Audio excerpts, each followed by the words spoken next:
Esta mañana quiero dar la bienvenida a todos ustedes a Árboles de Justicia, un lugar donde aprendemos a ser felices y a vivir mejor. Y continuando con nuestro estudio del libro de Deuteronomio, el quinto libro de la Biblia, hoy vamos al capítulo número 3. Deuteronomio capítulo 3, donde seguramente el Señor tiene un mensaje para todos nosotros. Deuteronomio capítulo 3.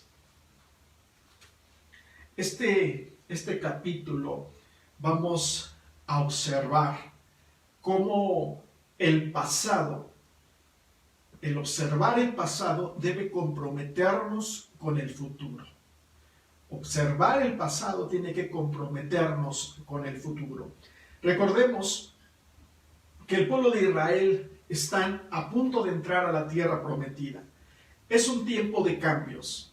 Es un tiempo donde hay muchas inquietudes, porque han pasado 40 años en el desierto, se ha terminado una generación que no le creyeron a Dios, una generación que murmuraba en contra de Dios, una generación que dijeron, mejor nos morimos en el desierto. Y viene ahora una nueva generación, y está esta inquietud, sobre todo en el líder, en Moisés, quien ha de tener esto en su mente, esta generación sí entrará o no entrará.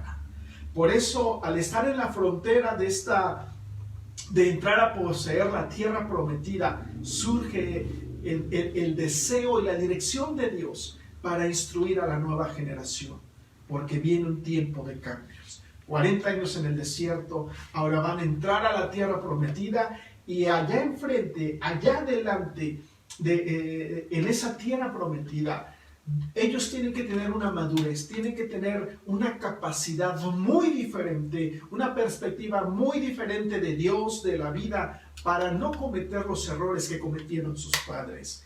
Por eso, el observar el pasado debe de comprometernos con el futuro. Deuteronomio capítulo 3, voy a leer algunos versículos,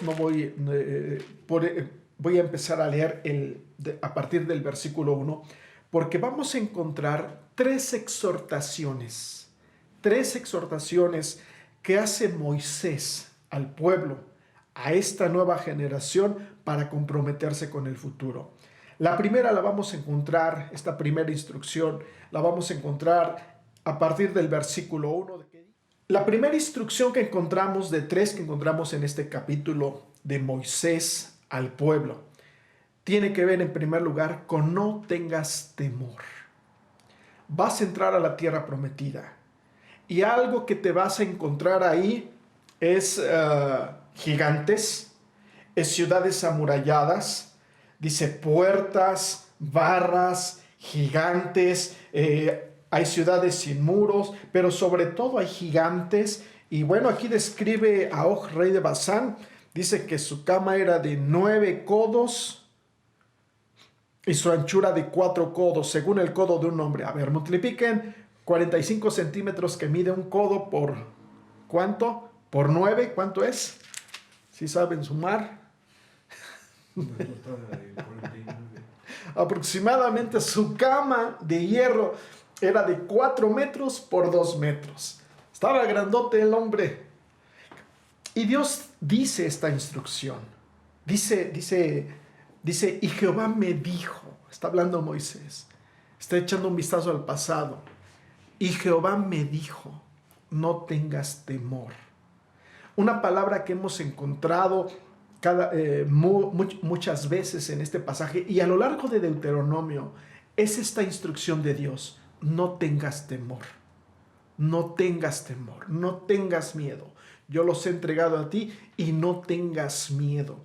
Porque se iban a enfrentar a lo desconocido, se iban a enfrentar a estos gigantes, a estas ciudades fortificadas, se iban a enfrentar a ejércitos bien preparados, a comunidades ya establecidas, y ellos son un grupo de personas, bueno, sí es muy numeroso, pero que no tienen muchas nociones sobre la guerra.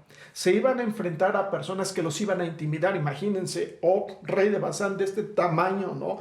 Si su cama era de ese tamaño, imagínense el miedo con el que iban a entrar o que había en ellos. Por eso Dios les dice, no tengas temor.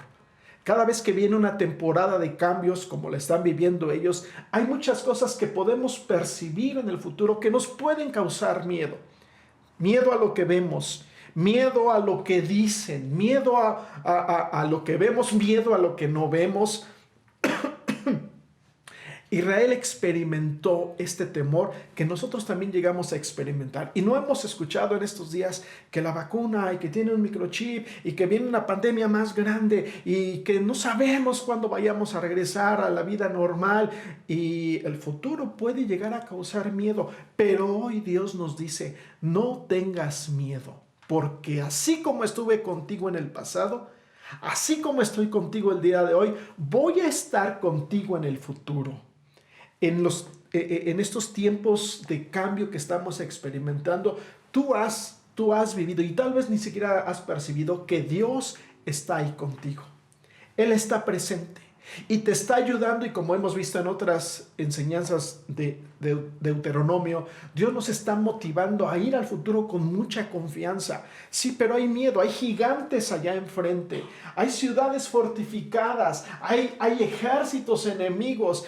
Lo que se viene en el futuro, podemos hoy parafrasearlo, hay gigantes en la educación, quieren enseñar a nuestros hijos, introducir esta doctrina lésbico-gay, quieren introducir en nuestras nuevas generaciones toda una filosofía de que está bien el aborto, la eutanasia, principios que están en contra de las enseñanzas bíblicas y podrían causarnos cierto temor, pero hoy Dios nos dice, no tengas temor. Porque a veces el temor, o más bien el temor, cuando no es enfocado correctamente, puede controlar nuestra vida, puede generar miedo. Los cambios pueden generar miedo. ¿Y qué cambios estamos viviendo que pueden producirnos miedo? Bueno, algunas familias han perdido a un ser querido, a un familiar. ¿Cómo vamos a vivir ahora sin él o sin ella? Esto puede causar miedo. El trabajo no es constante, están despidiendo a mucha gente, la economía es muy inestable en este momento y vivimos con miedo. Existe el miedo a ser contagiados. ¿Cuántos salimos a la calle y ya nos saludamos, ya nos da cosa cuando hay mucha gente? Y algo empieza a suceder, que nos empezamos a dejar controlar por el temor, por el miedo. Además, vivimos en un sistema que está dirigido por el temor. Por ejemplo, pues ahora que empieza a ver las campañas políticas, ¿no? Si no votas por la señora del barrio, quién sabe cómo te va a ir. Ahora debes de votar fulano porque este partido, y utilizan el temor para controlar. Si no compras este producto, no te va a ir bien. Esa es la idea. Tienes que vestir de esta manera, tienes que comer de esta manera, porque si no, tienes que meter tu banco a este banco, porque si no, tienes que vestir este tipo de ropa, porque si no. Y es una sociedad que se está moviendo por el temor, por el miedo. Y a veces al no considerarlo, empezamos a vivir en un sistema de temor que no nos damos cuenta y estamos metidos, estamos esclavizados por él. Cuando escuchamos las noticias, ¿no? Me da mucho coraje, ¿no? Escuchamos un noticiero que hablan de la pandemia y hasta ponen una musiquita tétrica para producirte temor.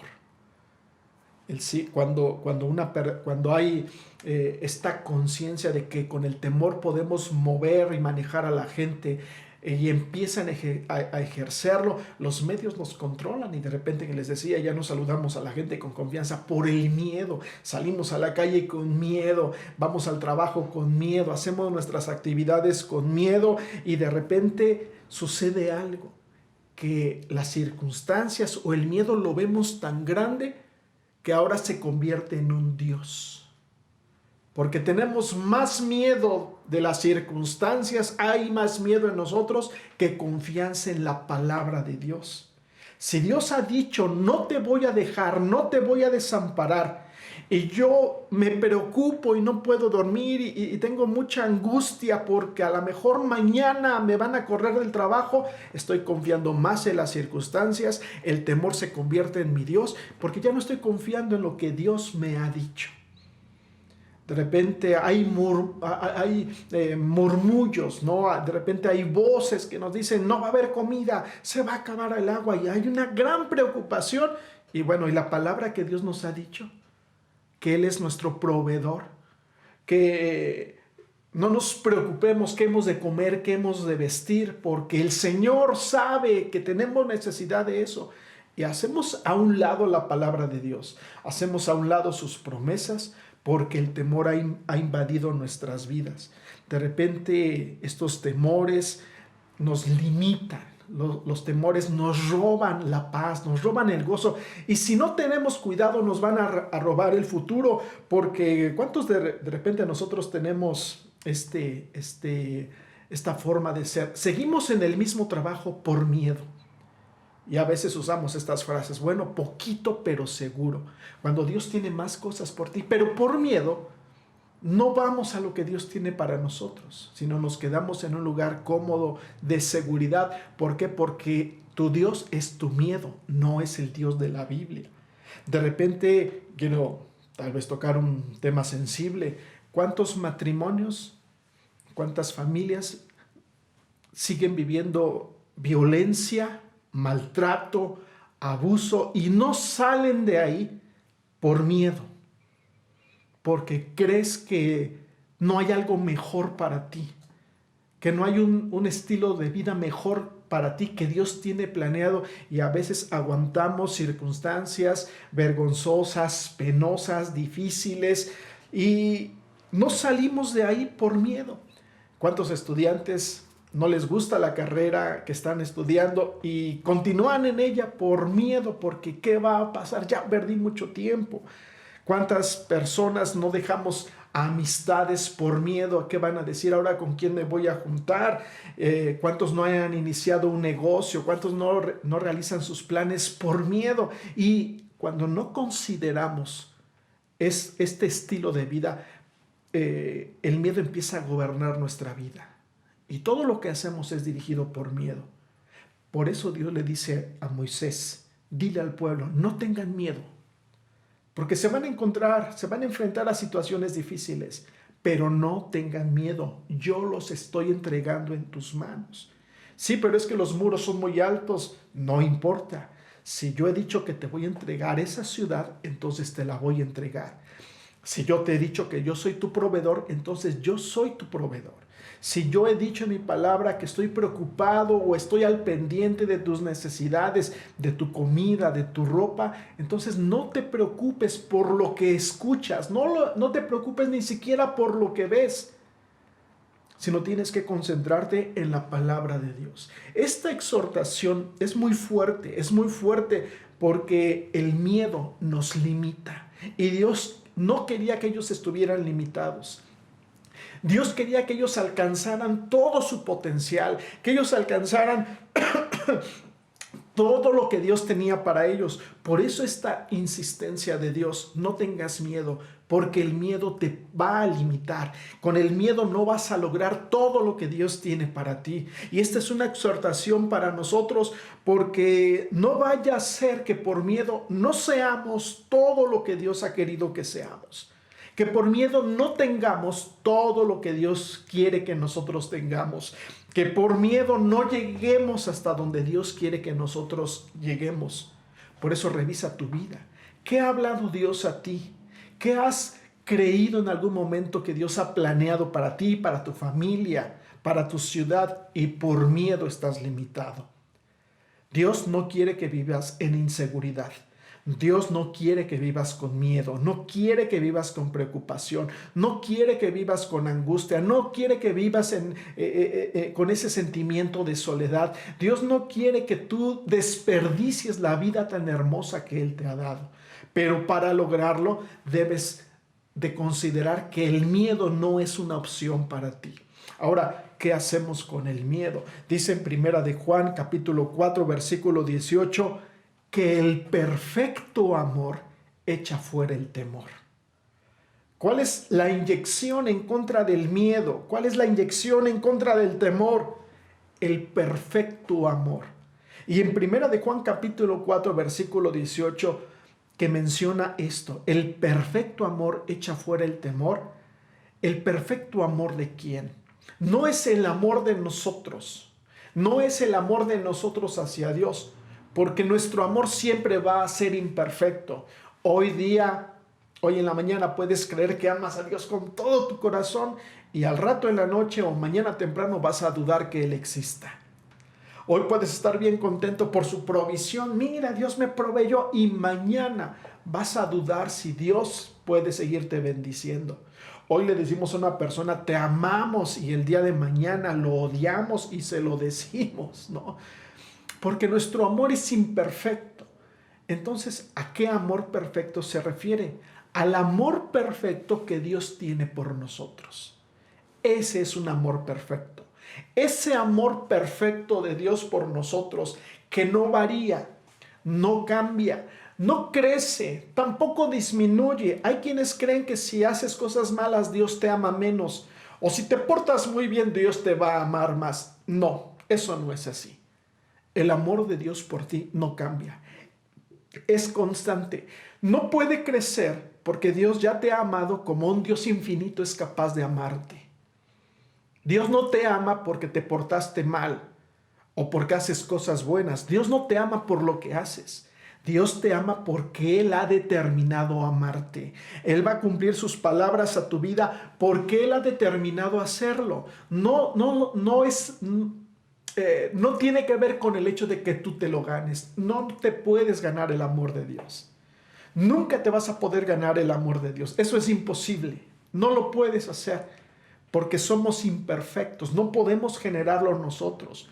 Nosotros, dice ahí en ese mismo capítulo, nosotros le amamos a Él porque Él nos amó primero. El amor de Dios es perfecto. Y cuando nosotros entendemos que el amor de Dios es perfecto, que el amor de Dios por nosotros no cambia, entonces podemos vivir con seguridad, con confianza. Entonces, cuando viene la angustia, viene el temor del día de mañana, de la economía, yo recuerdo que el amor de Dios por mí es tan grande que va a cumplir su palabra sobre de mí. Que aun cuando has cometido errores, fallas, incluso pecados, tú puedes descansar en que Él no va a cambiar, Él no va a fallar, su amor no va a variar. Puede ser que hoy día tú te amanezcas deprimido y creas que Dios ya se olvidó de ti. No importa lo que tú pienses, ese amor no va a cambiar. No importa cómo te sientas, porque de repente somos muy románticos y es que no siento a Dios. No se trata de que lo sientas, se trata de que lo sepas. No se trata de que sientas el amor de Dios. Es que no siento que Dios me ama. ¿Y qué importa el sentimiento? Lo importante es que si Él lo ha dicho, Él lo va a cumplir. Entonces, cuando yo dejo que el amor de Dios gobierne mi corazón, ese perfecto amor de Dios gobierna en mi corazón, puedo ir avanzando con seguridad. Puede venir el temor, pero el perfecto amor echa fuera el temor. ¿Por qué? Porque Él va conmigo. Porque ahí va conmigo. Y puede levantarse el problema que sea, pero Él está ahí conmigo. Su amor está sobre de mí. Entonces no hay pierde. Si Él me dijo vas a conquistar, entonces vas a conquistar. Por eso si tú estás gobernando, has sido gobernado por el miedo, hoy debes de creer que su perfecto amor está sobre de ti. Su amor imposible, ese amor que es imposible que nos los ganemos, Él te lo ha dado hoy gratuitamente. No es porque seas más bonito. No es porque seas mejor persona, no es porque te sientas muy espiritual o porque te creas muy santo, no. Él te ha amado porque Él ha dicho que te ha amado. Dice en Jeremías, con amor eterno te he amado, por eso te prolongué mi misericordia. Dios ama con un amor eterno, que no tiene principio, no tiene fin, que no tiene que ver contigo, solamente tiene que ver con Él. Esto hace descansar muchísimo. Porque el amor de Dios tiene que ver con Él, no con nosotros. Descansa en esto. Si estás viviendo en un matrimonio donde el conflicto es muy fuerte, debes de saber que el amor de Dios es por ti tan grande que no tienes por qué vivir con temor. y que a veces es necesario tomar decisiones. Y no estoy hablando de separarse ni nada de eso, ¿no? Aunque ya puede haber casos extremos, pero sí arreglar las situaciones creyendo que Él tiene algo grande y bueno para ti. Si de repente tienes que hacer ajustes en tu vida diaria porque te estás dando cuenta que hay temor en ti, toma las decisiones. Él te va a respaldar. Él va a ir contigo. Si tienes temor a empezar un negocio o cambiar de trabajo por miedo, hazlo porque Él va a estar contigo. No te va a dejar.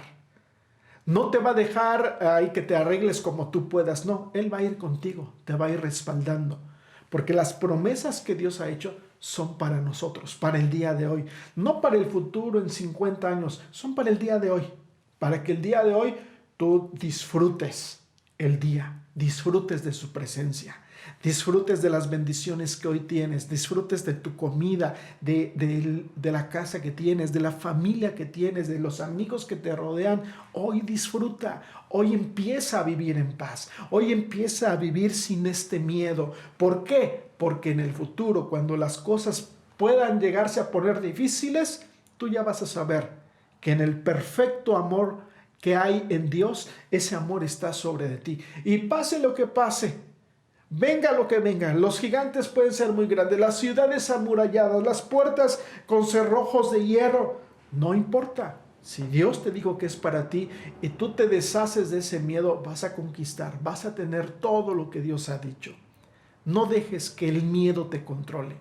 No dejes que este sistema de miedo por medio de las comunicaciones, de los medios, del internet, no permitas que nada de eso te controle. Es más, en estos días, lo he dicho desde un principio, vamos a no tenerle miedo a esta pandemia. Nos vamos a cuidar, pero no vamos a vivir con miedo. Es necesario estarse resguardados todavía, lo vamos a hacer, pero no vamos a permitir que el miedo nos controle. No vamos a permitir que el miedo nos gobierne, porque nuestro Dios no es el miedo. Nuestro Dios es el Dios de la Biblia. Y si Él le dijo a Moisés, yo voy a ir con ustedes, no los voy a dejar.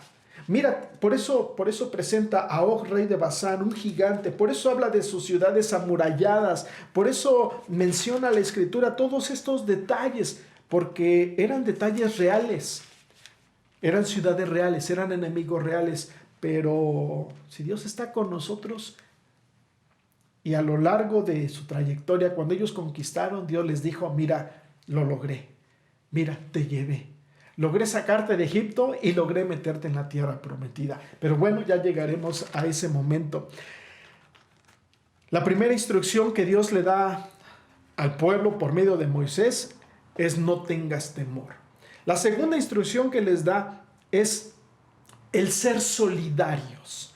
A partir del versículo 12, quiero leer algunos versículos solamente. Dice el versículo 12, y esta tierra que heredamos en aquel tiempo, desde Aroer, que está junto al arroyo de Galad con sus ciudades, la di a los rubenitas y a los galaaditas.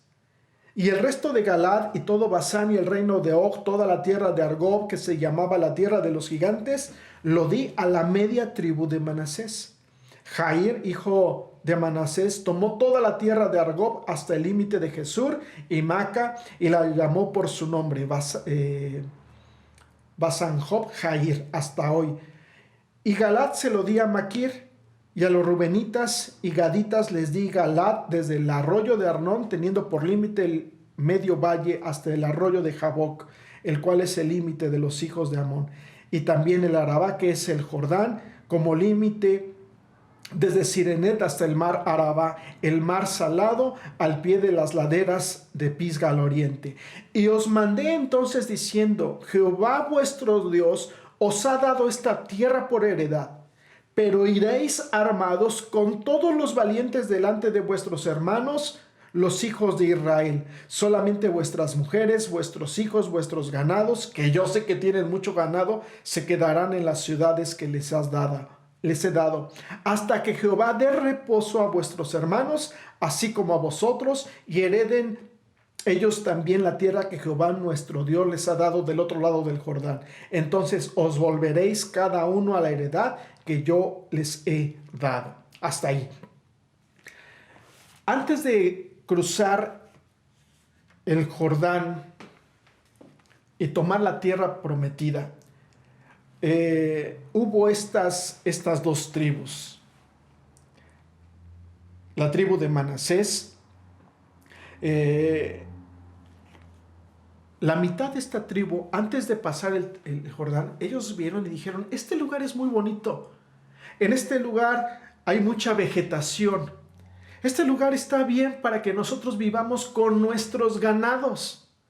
Y fueron con Moisés y le dijeron, Moisés, ¿por qué no nos das esta tierra? Esta tierra pues ya conquistamos, ya vencimos, yo sé que está la tierra prometida, pero estamos bien aquí. ¿Por qué no nos das esta heredad?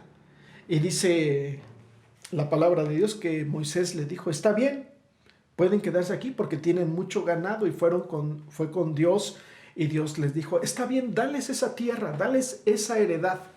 Y todavía aquí hace un paréntesis Dios, porque yo sé que tienen mucho ganado. Habían sido muy prosperados a lo que ellos se dedicaban, a la ganadería.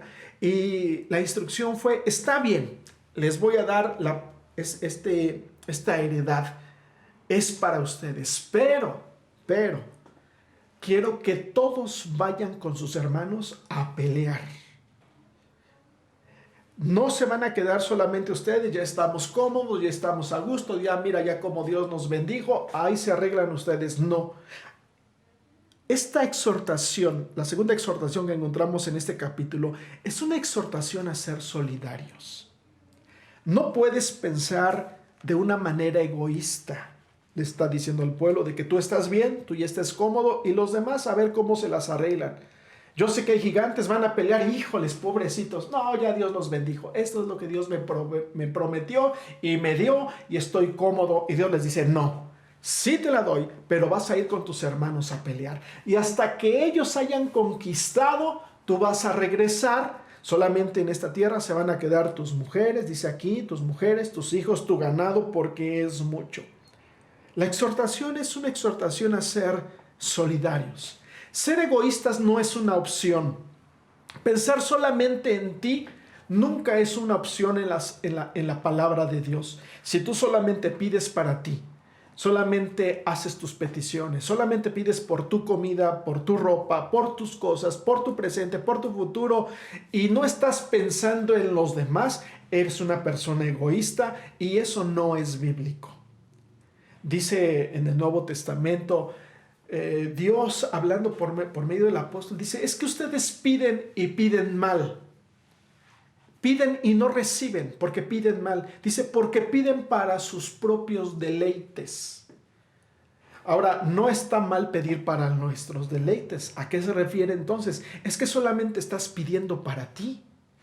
Tienes que pedir por el otro, tienes que pensar en tu vecino, tienes que pensar en tus hermanos de la iglesia. Las bendiciones de Dios no son solamente para que tú estés bien, para que tú te la pases a todo dar y los demás a ver cómo le hacen. Las bendiciones de Dios son para ti, pero también tienes que ver por los demás. El egoísmo nunca es una opción en la vida cristiana. Hay personas que se dicen cristianos y solamente piensan en ellos. Incluso van a la iglesia y dicen, no, yo nada más voy a lo mío y me regreso. No saludo a nadie porque no quiero problemas. Ese no es evangelio. El evangelio solamente se vive en comunidad, pensando en otros. Cuando empezó la iglesia, nos dice el libro de los Hechos, que no había pobres. ¿Por qué? Porque aquellos que estaban en necesidad, en una situación difícil en su economía, quien sí tenía, decía, ¿por qué voy a tener 2 o 3 y el hermano no va a tener? Y se despojaban. Y estaban al pendiente unos de los otros. Incluso algunos vendían sus propiedades para que no le faltara al hermano. Mira, Dios me bendijo, pero tú necesitas, yo voy a proveer, yo voy a ser usado por Dios para darte, porque la generosidad es una característica de los hijos de Dios. En los tiempos que se vienen, que se aproximan, es muy importante que pienses no solamente en ti. En estos días he estado enviando mensajes por las mañanas les he llamado mensajes de esperanza, pero con el propósito de que no solamente recibas un mensaje tú, sino que lo compartas con otros. Algunos escuchan el mensaje y ay, otra vez el mismo versículo. Ay, ya me lo sé. Ay, sí que Dios está con nosotros. Pero ese mensaje no solamente es para ti, es para que lo compartas con alguien. Es para que lo hagas llegar a una persona que está en necesidad. ¿Qué importa si no es cristiano? Hoy todos necesitamos de Dios. Necesitamos una palabra de Dios. Entonces, cuando tú recibes un mensaje, cuando tú recibes una bendición y además de disfrutarla, de vivirla, de amar esa bendición, tienes que ver que no le falte a nadie.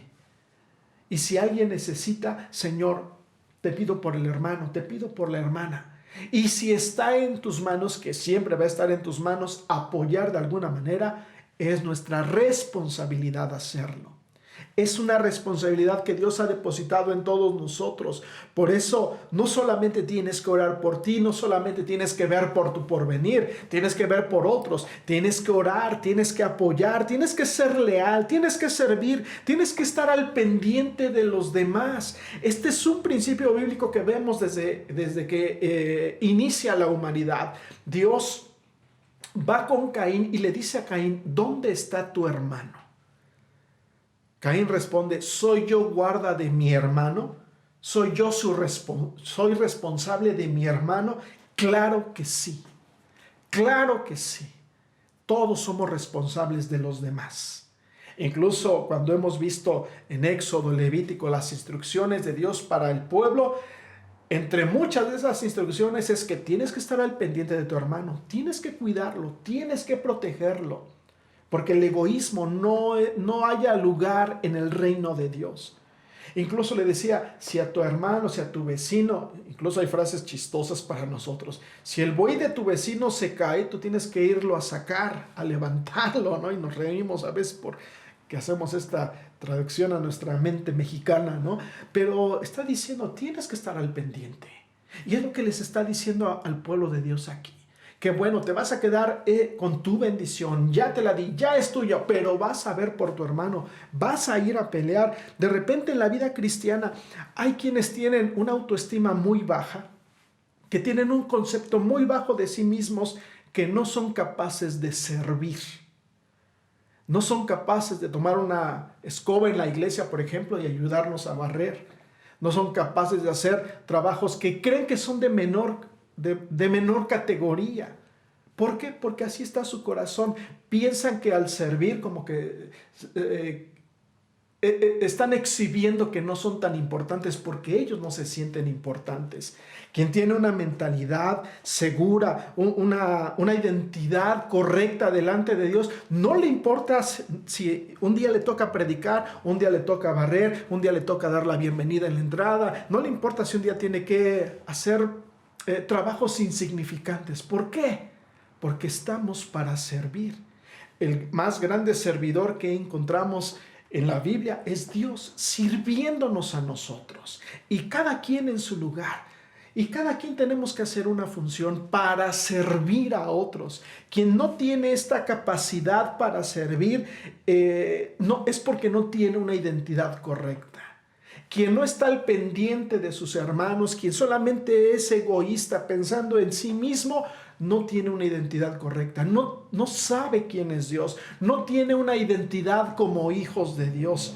Al contrario, por el otro lado, más bien, aquellos que no les importa el trabajo que tengan que hacer, siempre que se trate de servir, los veremos haciendo. Los veremos haciendo tal vez trabajos muy pequeños o muy insignificantes, pero eso ¿qué importa? Saben que están sirviendo a Dios. En estas épocas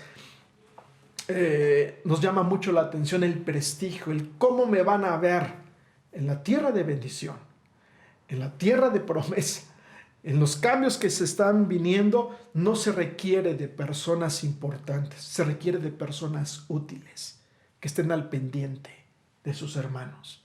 Por eso, sí, en estos días todos necesitamos consuelo, que se nos dé un abrazo, que se nos apapache, pero tienes que estar al pendiente quién necesita una oración, quién necesita un mensaje, quién necesita que oremos por él, quién necesita que le sirvamos. Y tenemos que estar al pendiente de eso. Esta es la siguiente exhortación que hace el Señor a nuestras vidas el día de hoy. La tercera exhortación que encontramos aquí en la palabra de Dios, la encontramos en el versículo 21. Dice: ordené también a Josué en aquel tiempo, diciendo: tus ojos vieron todo lo que Jehová vuestro Dios ha hecho a aquellos dos reyes. Así hará Jehová a todos los reinos a los cuales pasarás tú. No los temáis, porque Jehová vuestro Dios es el que pelea por vosotros.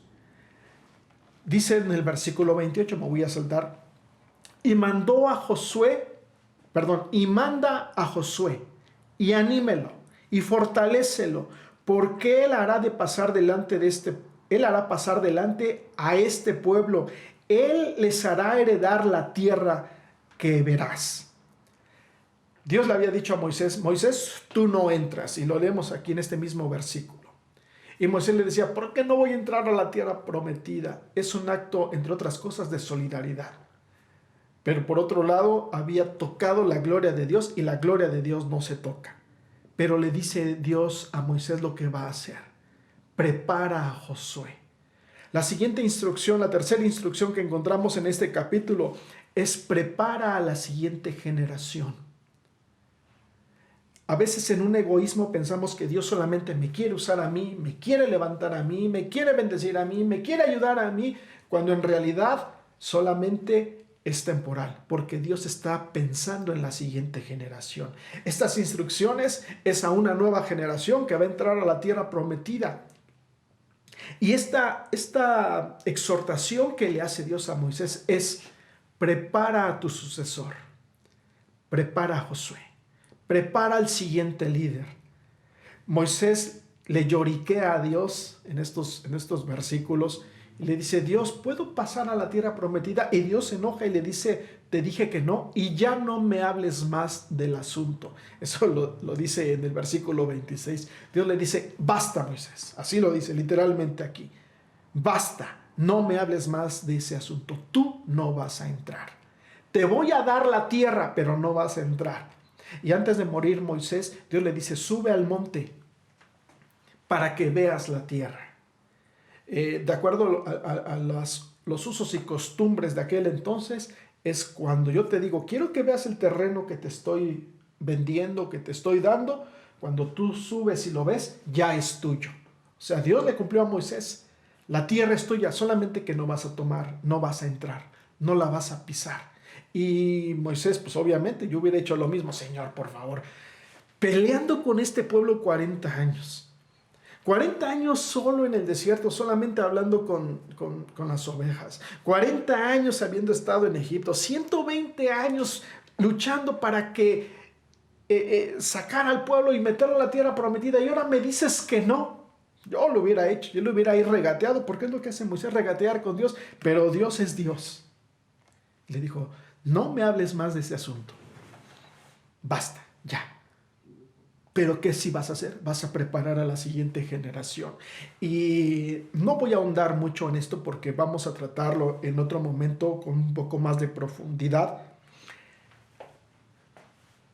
Entrar al futuro tiene que ver con pensar en las siguientes generaciones, en los siguientes líderes, en los siguientes dirigentes, en las siguientes personas que van a estar al frente de nuestras familias, de nuestra sociedad, de nuestra iglesia. Y tenemos desde ahora que preparar el camino para cuando ellos lleguen. Hace tiempo leí un librito que se llamaba El sembrador de árboles. En una zona desértica, básicamente, había un hombre que todas las tardes salía a sembrar árboles. Y alguien se dio cuenta y le decía: ¿por qué siembras árboles? Es el desierto. Y él tenía en su mente: un día van a llegar conquistadores, un día van a llegar emigrantes, y no quiero que lleguen a un lugar desierto. Quiero que cuando ellos lleguen, por lo menos encuentren sombra y encuentren fruto para comer. Y la gente se reía de él: pobre viejito loco. Pero él no dejaba de hacerlo, porque pensaba en el futuro. Pasan los años, y empiezan a llegar emigrantes a ese lugar. Y le llamaban a ese lugar el huerto milagroso, porque nadie sabía cómo habían surgido árboles en ese lugar, quién los había sembrado. Entonces era el huerto milagroso, el bosque milagroso, y la gente que llegaba empezaba a comer de sus frutos, a disfrutar de su sombra, y nunca le dieron gracias. Nadie se imaginó quién había sido el que había sembrado esos árboles. Solamente disfrutaban de lo que estaba ya, ahí, ya, listo para ellos. Y nosotros podríamos decir, pero nunca le agradecieron. No, es que él no lo hacía porque buscara una retribución. Él no lo hacía porque buscara un aplauso de la gente, le hicieran un monumento en la entrada de la ciudad y lo aplaudieran y cada 15 de septiembre le cantaran el himno nacional. No, él lo hacía porque estaba pensando en la siguiente generación. Hay muchas cosas que nosotros desde el día de hoy tenemos que preparar.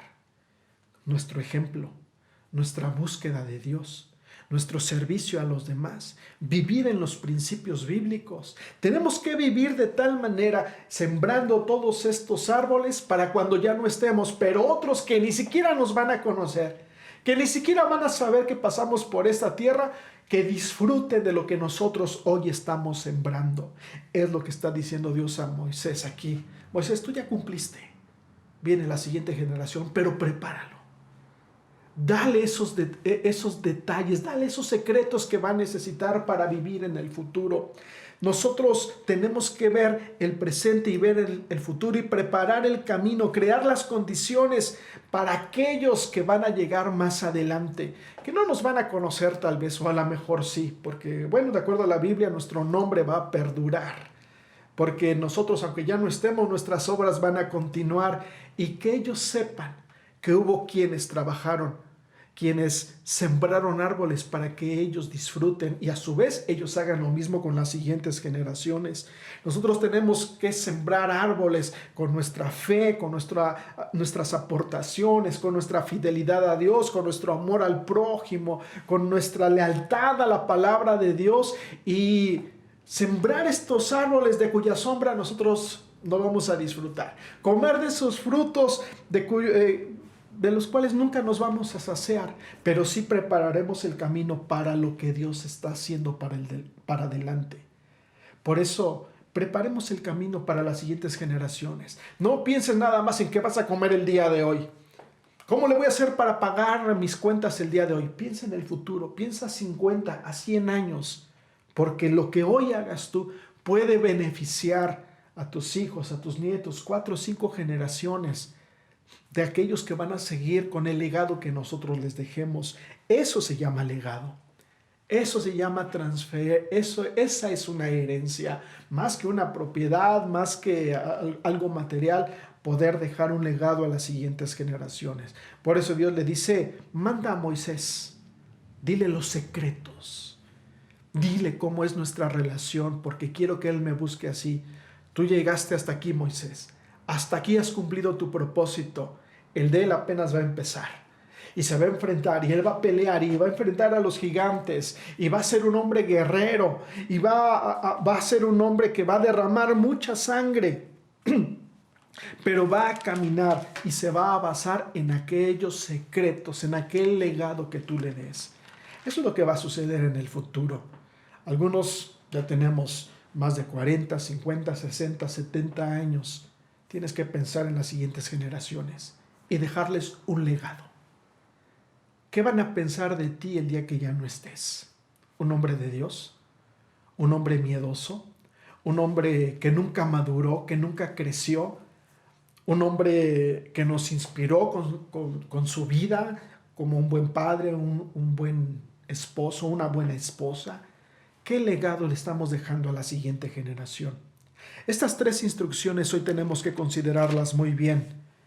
Esta exhortación a no tener temor, esta exhortación a ser solidarios con tu generación, y esta tercera exhortación a preparar a la siguiente generación. Los cambios son inminentes, ya los estamos empezando a vivir, y si nosotros nos ajustamos a estas palabras, va a ser de mucha bendición. Para la sociedad, para toda la gente pueden ser cambios muy difíciles, muy duros de sobrellevar, Pero nosotros disfrutaremos, viviremos la gracia, viviremos el amor de Dios, disfrutaremos y sacaremos el mejor provecho porque estamos caminando en los principios que la palabra de Dios nos ha establecido. Esta es la palabra que Dios hoy tiene para nosotros. Espero con todo mi corazón que sea de bendición para ti, que te sea útil, que tomes los consejos de ella para que los hagas parte de tu vida. Oremos. Padre, en el nombre de Jesús te doy muchas gracias por estos cambios que estamos viviendo. Son difíciles, a veces es muy complicado entenderlos, comprenderlos. Puede ser que haya temor por el futuro, por las cosas que se están viniendo, pero ayúdanos a entender estas exhortaciones que hoy haces a nuestras vidas, de no dejarnos gobernar ni controlar por el miedo. También ser solidarios con nuestra familia, con nuestros hermanos, ser solidarios con esta sociedad con la cual estamos viviendo y pensar en ellos y también pensar en las siguientes generaciones y vivir de tal manera que ellos sean inspirados por nuestras vidas y poder dejar un legado para ellos, Señor. Gracias por esta tu hermosa palabra que hoy es una bendición para todos nosotros. En el nombre de Jesús, amén.